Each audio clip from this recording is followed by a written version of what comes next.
할렐루야. 오늘도 함께 하신 주님을 찬양합니다. 오늘 같이 나눌 하나님의 말씀 시편 106편 1절로 12절까지의 말씀을 통하여 홍해를 꾸짖으시니 라는 제목으로 같이 나누기를 원합니다. 자, 오늘 본문에서는요. 하나님을 찬양하라고 촉구하면서 선조들이 홍해에서 패역한 일을 저질렀음에도 불구하고 그들을 구원하신 하나님의 은혜를 회고하는 내용의 말씀입니다. 자, 어떤 내용의 말씀인지 한 절 한 절씩 읽으며 같이 나누기를 원합니다. 먼저 1절부터 6절까지만 먼저 읽어볼까요? 할렐루야. 여호와께 감사하라. 그는 선하시며 그 인자하심이 영원함이로다. 누가 능히 여호와의 권능을 다 말하며 주께서 받으실 찬양을 다 선포하랴. 정의를 지키는 자들과 항상 공의를 행하는 자는 복이 있도다. 여호와여, 주의 백성에게 베푸시는 은혜로 나를 기억하시며 주의 구원으로 나를 돌보사. 내가 주의 택하신 자가 형통함을 보고 주의 나라의 기쁨을 나누어 가지게 하사 주의 유산을 자랑하게 하소서. 우리가 우리의 조상들처럼 범죄하여 사악을 행하며 악을 지었나이다. 아멘. 네.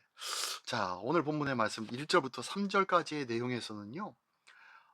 이 시편의 기자 시인은 단박의 명령으로 할렐루야를 외치고 시작합니다.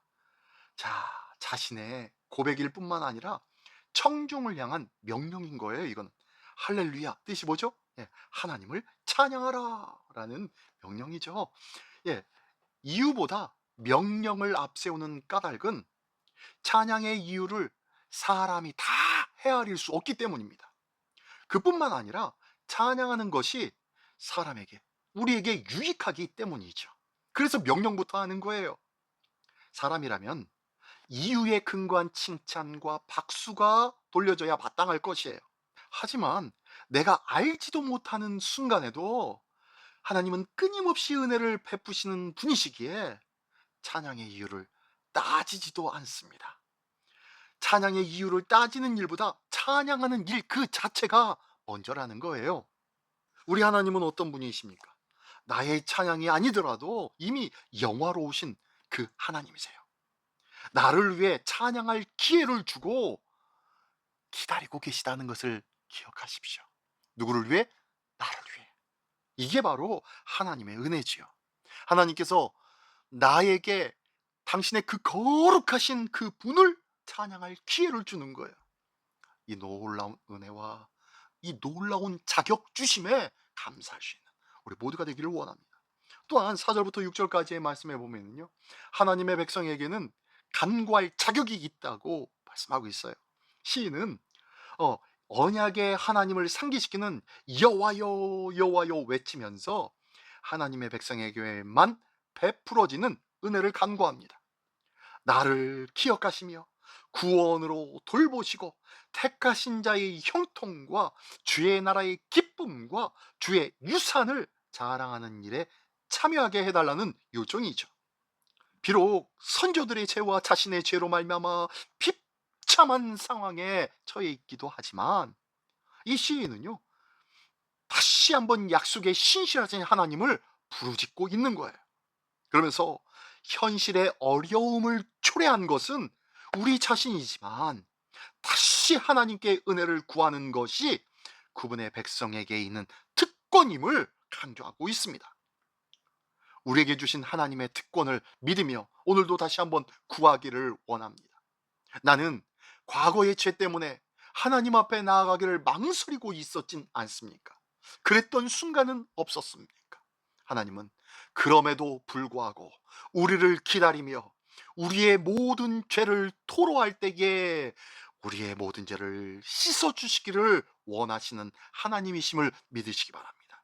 그 하나님께서 우리를 오늘도 기다리시고 오늘도 우리를 향하여 뜨거운 사랑의 눈으로, 불꽃 같은 눈으로 지켜보고 계시다는 것을 믿으시기 바랍니다. 이 믿음으로 오늘도 주님 앞에 더욱더 신실하게 나아갈 수 있는 우리 모두가 되시기를 예수님의 이름으로 축원합니다. 예, 계속해서 7절로 12절까지의 말씀입니다. 우리의 조상들이 애굽에 있을 때 주의 기이한 일들을 깨닫지 못하며 주의 크신 인자를 기억하지 아니하고 바다 곧 홍해에서 거역하였나이다. 그러나 여호와께서는 자기의 이름을 위하여 그들을 구원하셨으니 그의 큰 권능을 만민이 알게 하려 하심이로다.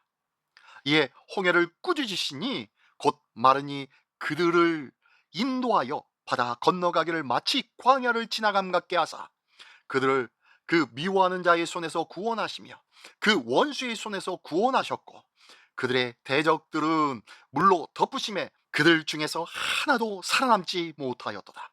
이에 그들이 그의 말씀을 믿고 그를 찬양하는 노래를 불렀도다. 아멘.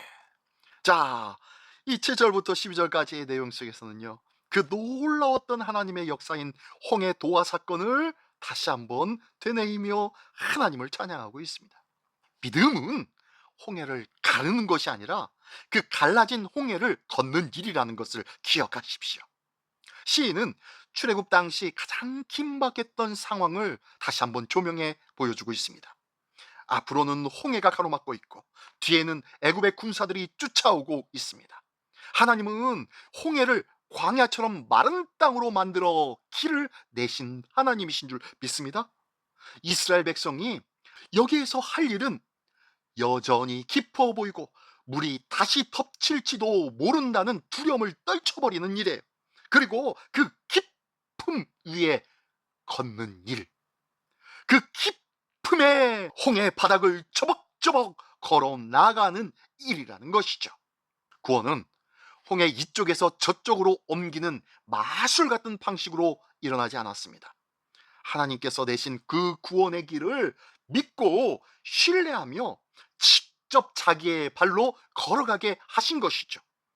두려움을 떨쳐버리고 그 바다 밑을 걸어가는 것, 그리하면 구원의 승리가 보장되어 있다는 것이죠. 하나님은 이렇게 우리의 믿음으로 홍해의 바닥을 걷게 하신 하나님이심을 믿으시기 바랍니다. 하나님을 온전히 신뢰하며 한 발 더 내디뎌야 할 내 삶의 홍해는 또 있지는 않은지 다시 한번 우리 삶을 돌아보며 내가 마땅히 과감하게 발을 내디뎌서 믿음으로 그 홍해와 같은 난관의 일들을 깨어 부수고 건너가는 하나님의 은혜가 있기를 예수님의 이름으로 축원합니다. 기도하겠습니다. 전능하신 주님 감사합니다. 하나님의 백성임을 기억하며 이제는 주님이 내게 주신 이 구원의 길로 담대하게 걸어갈 줄 아는 믿음과 결단이 우리에게 있게 하여 주시옵소서. 오늘도 머뭇머뭇거리지 아니하고 믿음의 아름다운 발을, 승리의 발을 한 걸음 한 걸음 내딛는 승리의 발걸음 있는 한 날 되기를 원하오니 주님 도와주시옵소서. 오늘도 우리를 승리케 하여 주시는 주 예수 그리스도의 이름으로 기도드리옵나이다. 아멘.